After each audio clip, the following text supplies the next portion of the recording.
मला माझा त्यांना पहिला प्रश्न आहे की आमचा काय अजेंडा आहे काय नाही जनता ठरवेल. तुम्ही त्याच्यात नाक खुपसायची गरज नाही. नंबर 1.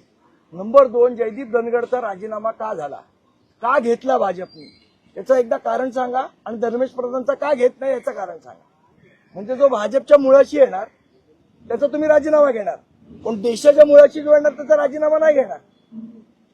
आणि मग तुम्ही म्हणता ना की काय राष्ट्र प्रथम पार्टी बाद में, मग पार्टीच्या मुळाशी आल्यानंतर राजीनामा प्रथम घेता आणि देशाच्या मुळाशी आल्यानंतर राजीनामा घेत नाही. याचं कारण काय? तर आपण जर बघितलं तर कालपासून संपूर्ण मुंबईमध्ये कलम 144 लागू आहे, जमावबंदी आहे. अशातच आपण मोर्चाची, तुम्हाला एक माहिती आहे का जमावबंदीचा नियम असा आहे की ती 14 वर्षाच्या पुढे 14 दिवसांच्या पुढे लागू करता येते. मग तुम्ही काय करता, 14 दिवस आज संपलं की उद्या पुन्हा 14 दिवस लागतो. हे कायद्याला मान्य नाही आणि अभिप्रेत नाही. कायदा तुमच्या मनाप्रमाणे वाकवू नका. कायदा आम्हालाही कळतो, आम्हालाही संविधान कळतं आणि ते संविधान लोकांसाठी आहे, तुमच्या स्वतःच्या स्वार्थासाठी नाहीये. सर मोर्चाच्या परवानगी संदर्भात काय अपडेट आहे, काय सांगा? परवानगी द्या नाही तर नका देऊ, मोर्चा तर काढणारच आहे. संदीप, जो व्हिडिओ व्हायरल झालेला आहे ज्यामध्ये पोलीस कर्मचारी दिसत आहेत, त्या महिलेवरती कशा परत मला असं वाटतं या पुरोगामी महाराष्ट्रामध्ये असल्या गोष्टी खपवून घेणार नाही. आणि आमचे मुख्यमंत्री गृहमंत्री संवेदनशील आहेत, दिल्लीमध्ये बसलेल्या गृहमंत्र्यांसारखे नाही आहेत. मी त्यांना विरोधी पक्षात असल्यापासून बघतोय, त्यामुळे ते त्याच्यावर निश्चितपणे कारवाई करतील याची मला खात्री. पोलिसांनी दावा केलाय त्याच्यामध्ये की ती महिला जी आहे किंवा ती तरुणी जी आहे ती या आंदोलनामध्ये त्या मित्राला वाचवण्याचा एकाने होता नाही, कोणतरी कारवाई याला रिलेटेड आहे.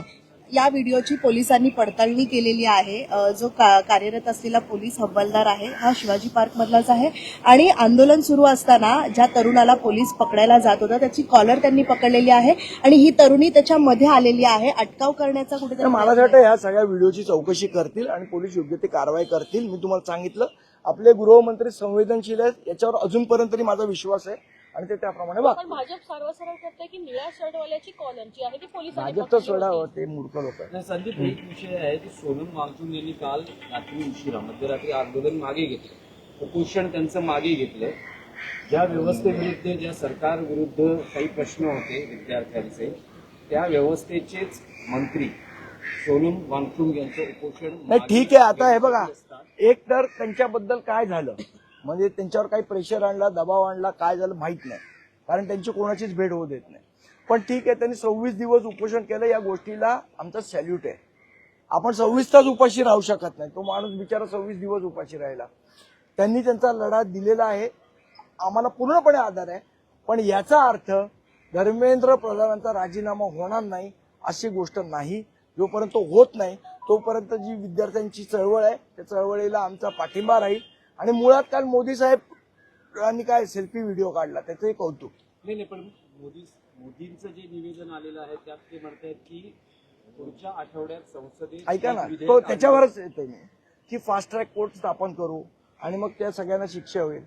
ज्या सुप्रीम कोर्टाला मुलांवर झालेल्या अत्याचाराचे व्हिडिओ बघायला वेळ नाही, जो सुप्रीम कोर्ट त्या शिवसेनेचा जो हे चाललाय त्याचे 4-4 वर्ष निकाल देत नाही, ते कोर्ट या गोष्टीमध्ये न्याय देईल. जो सुप्रीम कोर्टाला राग आहे म्हणजे जस्टिस सूर्यकांत साहेबांच्या चेहऱ्यावर दिसत होता जेव्हा ते आलं त्यावेळेला, ते म्हणतायत या विद्यार्थ्यांना झुरळ. त्या कोर्टाकडनं न्यायाची अपेक्षा कशी ठेवणार याचं उत्तर एकदा आम्हाला द्यावं. फास्ट ट्रॅक मध्ये न्याल आणि फास्ट ट्रॅक मध्ये नेऊन न्याय मिळेल याची अपेक्षा कशी ठेवायची जेव्हा बायस लोक वर बसलेत तेव्हा. नाही संदीप, त्यात म्हणणं असं आहे मोदींचं की पुढच्या आठवड्यात संसदेत विधेयक आणलं जाईल, पेपर फुटीच्या संदर्भात कायदे अधिक कडक केले जातात. खरं ना, काय त्याचा आणि धर्मेंद्र प्रधानांच्या राजीनामाचा काय संबंध? गोष्टीला बगल देण्यात मोदी साहेब हुशार आहेत, ती बगल द्यायचा प्रयत्न करतायत. पण आता लोक ढळणार नाहीत. धर्मेंद्र प्रधानांचा राजीनामा हा झालाच पाहिजे, त्याच्याशिवाय दुसरा पर्याय नाही.